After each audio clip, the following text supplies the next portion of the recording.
Hello, everybody. It's your boy, Jmulls of Jmulls Gaming, here today with a bit of an interesting video. You probably read the title. Xenoblade Chronicles 2 is one of my favorite games of all time, and I went into today's video expecting to talk about its strengths and weaknesses. I do think the game has some weaknesses. I do.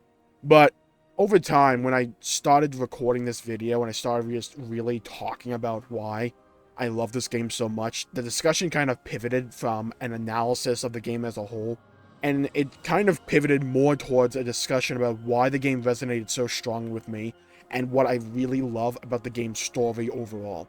So I thought, why not just have today's video be about that? Be why the game resonated with me so strongly. So, I'm going to have a cut here, where the audio will transition to a previous recording I did where I talked about all this.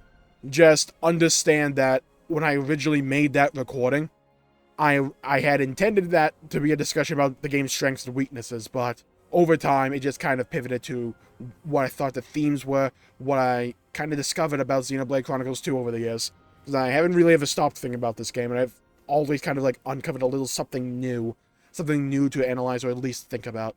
And I love games like that. I love stories that can make me think like that. So I'm going to give it over to me from before. Please pardon my voice from before. I wasn't the most hydrated person in the world at the time. So I'm going to give it over to me from probably 15 minutes ago or so. So I hope you all enjoy the rest of the video. And Jmulls, take it away. It's the only game, really, the only JRPG that I've ever played where I'm like, you know what?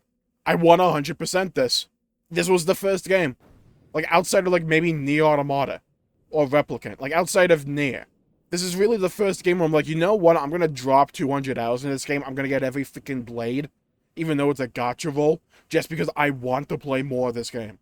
Like, no other game outside of, like, maybe an MMO or, like, Nier has ever made me feel this way. So let's talk about the strengths. Because I've tried to break this game down a bit. I got some general broad strokes as to why I love this game so much. The number one strength, in my opinion, the cast of characters. How do you beat this? Like, the way they're able to introduce a character and then make you care about them within the span of, I want to say, 5 minutes. It's like, it's unbeaten. There's very few games out there, few stories even, out there, that can introduce characters like Xenoblade Chronicles 2. Make you really care about them. Develop them. And keep them around and be like, you never get bored of anyone. At least for me. I never did. Every character brought something unique, brought something to the overall package that made the entire experience more compelling. We can talk about the comedic relief that Zeke and Pandoria bring into the party, but also the emotional turmoil of Zeke trying to, like, come to terms with his past and his legacy and all those founders of Tantal that came before him, redefining his entire worldview. You can talk about Morag, who was supposed to be the heir to the throne, but got rid of that, didn't accept it, wanted to be an adventurer, wanted to be the Inquisitor. Bridget trying to deal with the fact that she's a blade, always losing her memory with each go-around, wanting to have some kind of identity that can stick around. Pyra, Mithra, the Aegis in general, Nia's struggling with her own identity as well. Rex as well, him coming to terms with who he is, what he wants to be. How he's kind of just like thrust into the world stage all of a sudden, after being a humble salvager, thrown into the role of being the Aegis' driver, having to go to Elysium to possibly save the entire world of Allrest. There's so many characters, and you don't have to have grand motivations for most of them. Like Dromark, he just cares about Nia. Gramps is just kind of there for vibes and, like, you know, backstory, exposition. But you still care about him as a character. You still care about Dromark as a character. Because the way they're able to make you care about a character is not just through their story, but it's also through their interactions. They all feel unique, they all feel dynamic, and I don't know, maybe it's like just me, but I love the comedy in this game. I really did. It came at the right times when I really needed it. The overall cast of characters is just so high tier for me. But if I just go on about the character, I can make multiple videos just on that, and I probably will. But let's just transition quickly to the world of Allrest. I mean, How do you have two banger ideas in a row, right?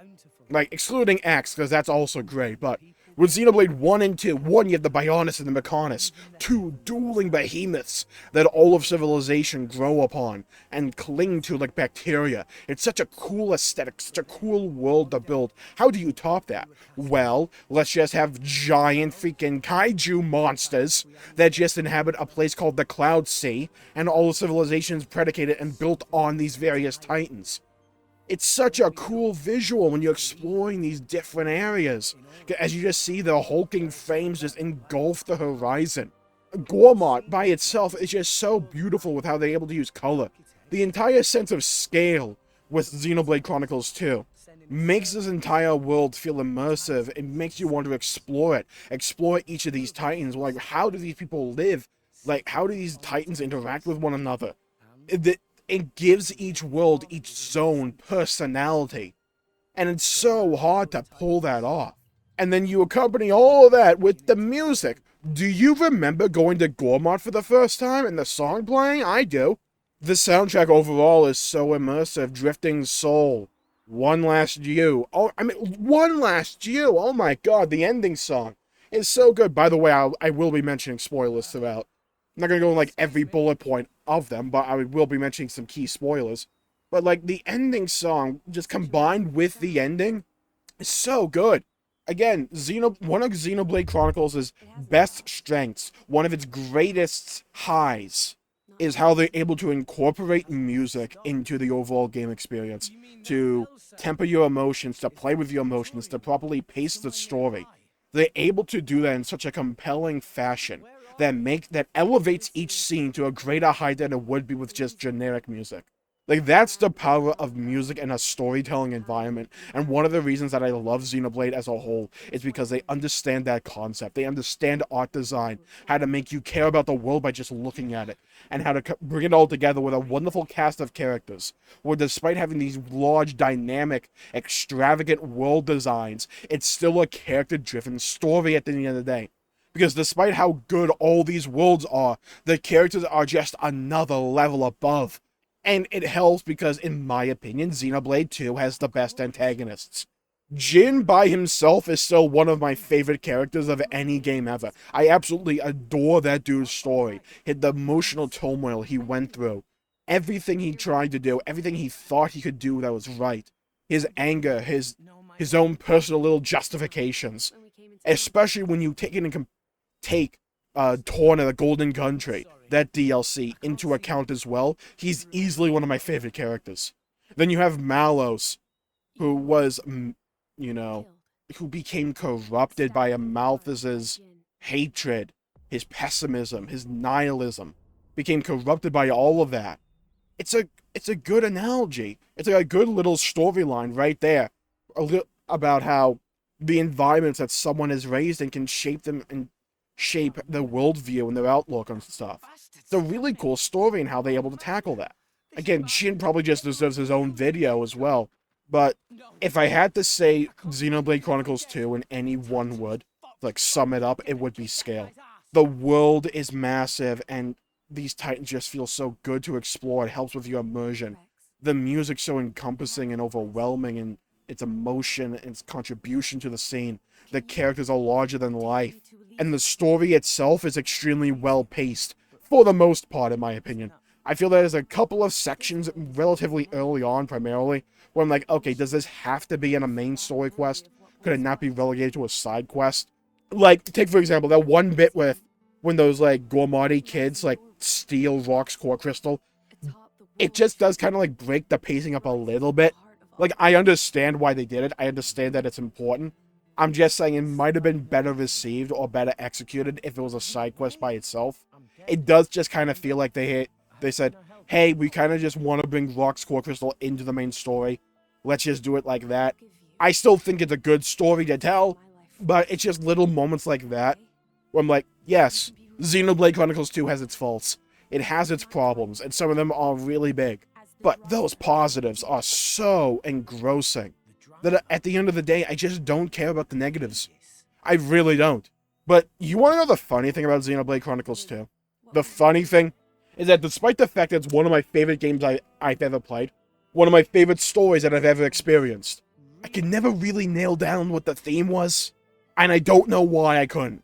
I always drew a blank, right, when I thought, hey, what is the theme of Xenoblade 2?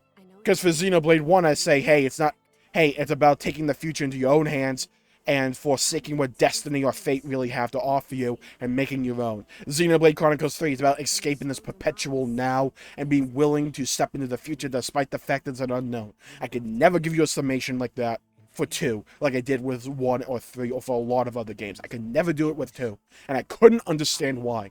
Because the game resonated with me so strongly, and it meant a ton to me. But I could just never put my finger on the pulse as to why. But with a little bit more contemplation, with a little bit more thinking, I think I nailed it. I think I got it down. And it kind of boils down to what Xenoblade as a series is just trying to tell. Because to me, the overall theme of Xenoblade Chronicles is about the future and how it's inevitable and how it isn't to be feared. And each Xenoblade game tackles that idea differently. Xenoblade 1 said, the future is not set in stone, you have to make it. Xenoblade 3 is like, hey, it's an unknown, we don't know, we aren't guaranteed happiness in the future, but just sticking in this perpetual present or being stuck in the past isn't healthy. With Xenoblade 2, I think the main theme, funnily enough, is actually 2 things. And I think that was what always kind of, put the spanner in the works for me. Because I could never really grasp it because it was actually 2 things for me. And these 2 themes really resonated strongly with me. Just subconsciously. They are 1, accepting the past, and 2, don't strive for somebody else's Elysium, make your own. And once I kind of had this mental realization that, hey, it was actually 2 themes, not 1, it all just kind of clicked with me. Xenoblade 1, mainly with the antagonist, it's all about accepting the past. Accepting that, especially with some of the protagonists like Nia, for instance. Especially with Nia. And the Aegises. And Zeke. And Morag. It's all about accepting the past, because you can't change it. The past is what it is. That is set in stone. You can learn from it. You can look into it more, find out more, and get a new perspective on it. But the past is what it is. With the future, that's malleable. And if you want to be able to move into the future, you have to be willing to accept the past for what it is. And accept the past for what it made you. And you have to be willing to step into the future. Despite it. Despite all the bad, despite all the pain, the sorrow, and the agony of the past, you have to be willing to step into the future and make better memories.